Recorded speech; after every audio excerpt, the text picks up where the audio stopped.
بسم اللہ الرحمن الرحیم۔ پیش خدمت ہے دل کی ڈائری ناولز کی آج کی کہانی۔ 15 منٹ، پورے 15 منٹ کی تاخیر مس علیزہ رحمان۔ کیا آپ کو معلوم ہے کہ اس کمپنی کی 1 منٹ کی قیمت کیا ہے؟ اس کی آواز کسی کاٹ دھار در خنجر کی طرح فضا کو چیر گئی تھی۔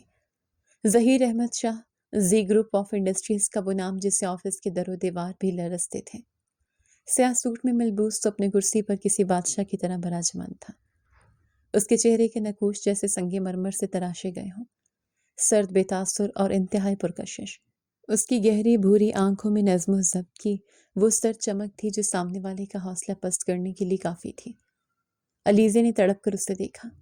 وہ جوانی کی دہلیز پر قدم رکھتی ایک شوخ و چنچل لڑکی تھی جس کی بڑی بڑی آنکھوں میں ہر وقت شرارت اور بغاوت ایک ساتھ رقص کرتی تھی۔ گلابی واسکٹ اور سفید کرتے میں وہ کسی کھلتے ہوئے پھول جیسی تھی، مگر اس وقت غصے سے اس کا چہرہ تمتما رہا تھا۔ ٹریفک کا مسئلہ تھا سر، میں جان بوجھ کر لیٹ نہیں ہوئی، اس نے دبی آواز میں احتجاج کیا۔ ظہیر نے اپنی میز پر رکھی فائل بند کی اور ایک گہری نظر اس پر ڈالی۔ وہ نظر نہیں تھی، ایک تازیانہ تھا جس نے علیزہ کے اعتماد کو لہو لہان کر دیا۔ بہانے کمزور لوگوں کا سہارا ہوتے ہیں۔ آپ یہاں اپنے والد کے کہنے پر آئی ہیں، اس کا یہ مطلب ہرگز نہیں کہ آپ کو کوئی استثنا حاصل ہوگا۔ کل سے اگر آپ 1 سیکنڈ کی بھی تاخیر ہوئی تو اپنا انٹرنشپ لیٹر بھول جائیے گا۔ اب جائیے اور کام شروع کیجیے۔ اس نے ایک اشارہ کیا اور دوبارہ فائل میں گم ہو گیا۔ علیزہ نے دانت پیسے۔ اسے شدت سے جی چاہا کہ وہ سامنے پڑا پیپر ویٹ اٹھا کر اس ہٹلر کے سر پر دے مارے، مگر وہ خاموشی سے مڑی اور تیزی سے باہر نکل گئی۔ کوریڈور میں قدم رکھتے ہی اس نے اپنی چھوٹی سی ڈائری نکالی اور اس پر جلی حروف میں لکھا، ہٹلر باس، آج سے جنگ شروع۔ اگلا دن علیزہ کے لیے کسی کڑی آزمائش سے کم نہ تھا۔ وہ وقت سے 10 منٹ پہلے پہنچی، صرف اس مغرور انسان کا منہ بند کرنے کے لیے۔ دوپہر کے وقت پی اے نے اسے بتایا کہ سر کو بلیک کافی چاہیے اور کچن کا عملہ اس وقت مصروف ہے۔ علیزہ کے لبوں پر ایک شیطانی مسکراہٹ رنگ گئی۔ بدلے کا وقت آ گیا ہے مسٹر ظہیر احمد شاہ۔ وہ کچن میں داخل ہوئی اور بڑی مہارت سے بلیک کافی تیار کرنے لگی۔ جیسے ہی کافی کی بھاپ اٹھنے لگی، اس نے چینی کا ڈبہ ایک طرف رکھا اور قریب ہی پڑے نمک کے جار سے 3 بھرپور چمچ نکال کر مگ میں الٹ دیے۔ اب آئے گا مزہ۔ پہلا گھونٹ بھرتے ہی جب آپ کا وہ غرور سے بھرا چہرہ بگڑے گا تو مجھے وہ سکون ملے گا جو دنیا کی کسی مٹھاس میں نہیں۔ اس نے مگ اٹھایا اور ظہیر کے کیبن کی طرف بڑھ گئی۔ آپ کی کافی سر۔ اس نے مگ میز پر رکھا اور بڑی معصومیت سے ایک طرف کھڑی ہو گئی۔ ظہیر نے نظریں فائل سے نہیں ہٹائیں، بس ہاتھ بڑھا کر مگ پکڑ لیا۔ علیزہ کی سانسیں تھم سی گئیں۔ وہ اس کے چہرے پر آنے والے تغیرات کو دیکھنے کے لیے بےتاب تھی۔ ظہیر نے مگ لبوں سے لگایا اور ایک بھرپور سپ لیا۔ علیزہ نے اسے غور سے دیکھا۔ اسے توقع تھی کہ وہ فوراً کافی تھوک دے گا یا کم از کم اس کا دم گھٹے گا، مگر ظہیر کے چہرے پر صرف ایک لمحے کے لیے ہلکی سی لرزش آئی، جیسے کسی نے بہت گہری چوٹ کھائی ہو، مگر اگلے ہی لمحے اس کے اعصاب لوہے کی طرح سخت ہو گئے۔ اس نے سکون سے دوسرا گھونٹ بھرا اور فائل کا صفحہ پلٹ دیا۔ علیزہ کا منہ حیرت سے کھل گیا۔ کیا اس کے چکھنے کی صلاحیت ختم ہو چکی ہے یا یہ انسان نہیں کوئی روبوٹ ہے؟ اس نے سوچا۔ ظہیر نے مگ واپس میز پر رکھا اور پہلی بار سر اٹھا کر علیزہ کو دیکھا۔ اس کی آنکھوں میں ایک عجیب سی چمک تھی، جیسے وہ علیزہ کے اندر چلنے والے طوفان کو پڑھ رہا ہو۔